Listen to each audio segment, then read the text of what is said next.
Assalamualaikum warahmatullahi wabarakatuh. Selamat pagi kepada rekan-rekan sekalian. Masih seputar info. Pagi ini coba saya akan membahas masalah kasus Subang.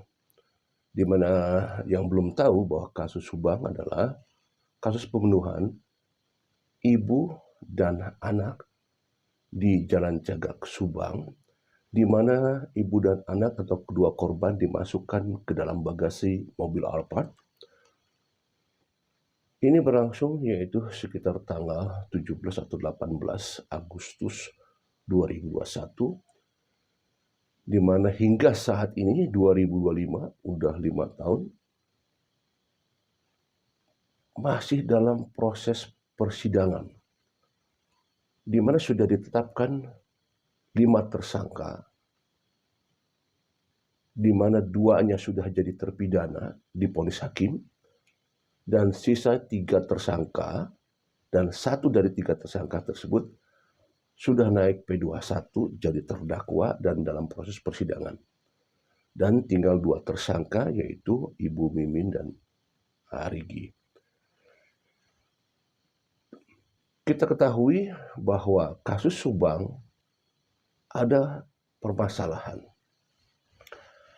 Adalah permasalahan tentunya di alat bukti. Kenapa demikian saya katakan? Karena kasus Subang ini begitu alot, di mana kita ketahui bahwa tahun 2023 atau tepatnya tanggal 19 September 2003 adanya pengakuan dari salah satu seorang saksi yang sekarang sudah jadi terpidana. Dia menceritakan dan mengakui dan menceritakan bahwa dialah sebagai salah satu dari pelaku tersebut. Bayangkan pihak kepolisian begitu lama memutuskan untuk menetapkan tersangka sampai adanya pengakuan.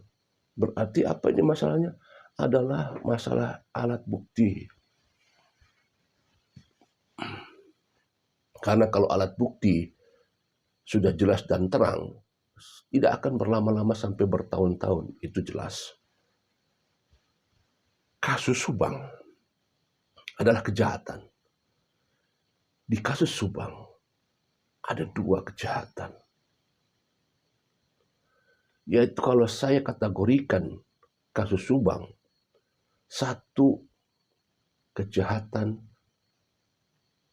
pada saat kejadian, 2 kejahatan pasca kejadian.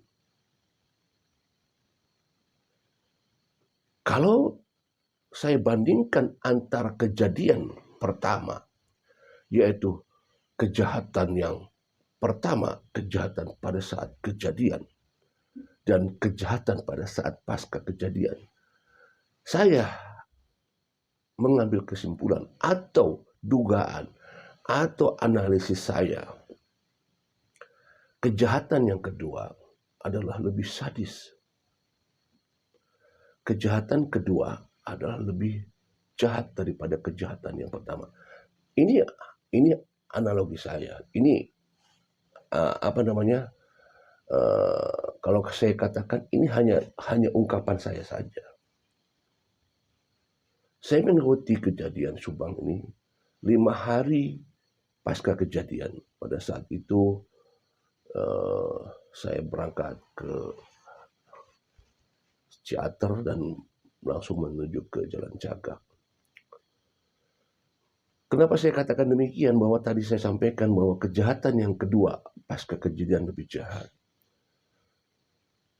Kasus ini masih sampai sekarang belum ada pengakuan dari sisa pelaku. Pelaku yang melakukan pengakuan adalah saudara Ramdhanu yang sudah divonis sekarang, dan 4 orangnya yang disebutkan oleh Ramdhanu yaitu Pak Yosep Hidayah, Ibu Mimin Mintarsi, saudara Arigi, dan Abi Aulia, sampai detik ini belum mengakui apa yang disampaikan oleh saudara Ramdhanu bahwa mereka adalah ikut terlibat di dalam proses pembunuhan tersebut. Sampai detik ini belum mengakui. Saya mengambil kesimpulan bahwa di kejahatan pertama, yaitu pada saat proses kejadian, bisa jadi karena ini kan belum belum apa namanya, belum diketahui motif yang sebenarnya, walaupun baru ada dugaan motifnya adalah ke arah materi, tetapi motif sebenarnya belum jelas. Kenapa? Karena belum adanya pengakuan. Karena motif itu akan lebih jelas kalau adanya suatu pengakuan dari semua yang melakukan atau pelaku tersebut. Barulah motif itu akan jelas. Sampai detik ini baru dugaan. Dugaannya sementara dari beberapa pengamat dan juga ahli bahwa ini adalah sumbernya materi. Kalau kita lihat dari jejak digital rekonstruksi yang disampaikan, bahwa ada reka adegan bahwa di sana ada perkataan dari seorang terpidana, yaitu Pak Yosef Hidayah, bersama salah satu terpidana, yaitu Ramdhanu, di Pecel Lele, bahwa katanya Pak Yosef Hidayah akan memberikan pelajaran berkaitan dengan masalah uang, kata yang dikasihkan. Ramdhanu juga tentang tahu mana yang nu dibayar lagi dengan 20.000 gitu. Jadi kaitannya masalah uang atau materi. Kalau berkaitan dengan masalah materi, bisa jadi bahwa proses pembunuhan ini adalah bisa saja berkaitan dengan masalah uang yang diminta, kemudian atau permintaan masalah materi apapun. Ini dugaan, sekali lagi ya, dugaan. Kemudian tidak terjadi persesuaian, tidak terjadi kecocokan, terjadilah di sana yang namanya menghabisi.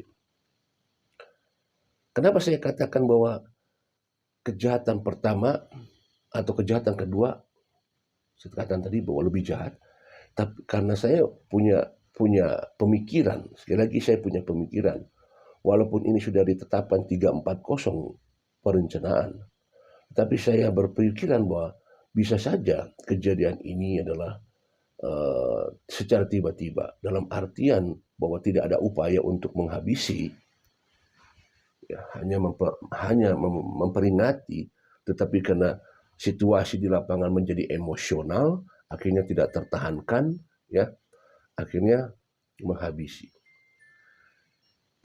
Ada kejahatan kedua, yaitu pasca kejadian. Kenapa saya katakan tadi di awal bahwa kejahatan kedua lebih jahat dan lebih sadis? Karena tidak menutup kemungkinan bahwa kejahatan kedua adalah adanya upaya-upaya untuk merintangi proses penyelidikan. Apa yang menjadi alat? Apa yang menjadi alat kasus Subang? Sehingga yang namanya alat bukti tidak ada. Artinya belum cukup. Ya. Alat bukti sudah ada, tapi belum cukup. Yang mengakibatkan proses penyelidikan begitu lama, alot, hingga tahun 2003 baru ada pengakuan. Apa ini yang menyebabkan ini semua? Apa yang alat bukti itu menjadi begitu minim? Karena diduga bahwa memang ada perintangan dalam proses penyidikan, apa? Menghilangkan barang bukti dan lain sebagainya. Kemudian juga adalah adanya sistematis yang dibuat pasca kejadian. Sistematis yang dibuat ini adalah sistematis yang dibuat upaya-upaya yang dilakukan oleh pelaku dan tim, pelaku dan gerombolannya untuk berusaha menghilangkan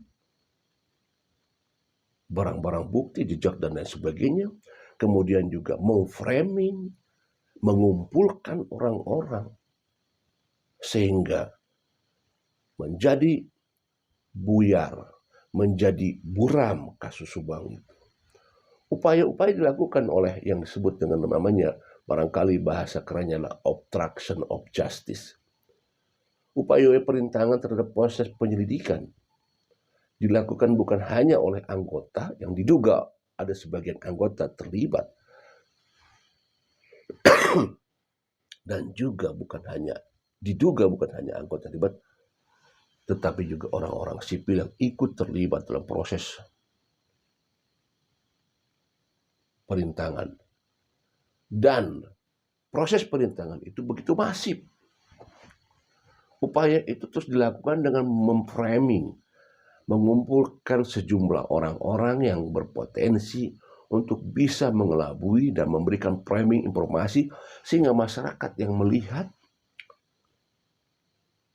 terpengaruh sehingga mengatakan bahwa mereka adalah bukan pelakunya.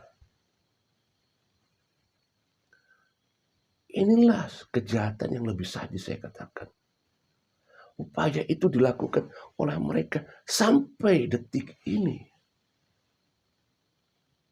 Ya, berbagai ornamen-ornamen manusia, kalau saya katakan demikian,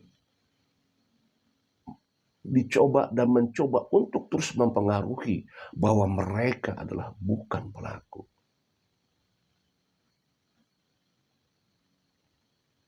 Apakah ini bukan kejahatan yang sadis? Ini lebih sadis sebenarnya kejahatan ini. Artinya apa? Upaya-upaya itu dilakukan mereka pada saat bahwa sudah jelas siapa pelaku yang pelakunya, dan sudah jelas persidangan sudah diperlihatkan semuanya, tapi upaya itu tetap dilakukan. Anda pasti bisa menebak siapalah orang-orang ini. Justru mereka lah sebenarnya yang lebih sadis. Assalamualaikum.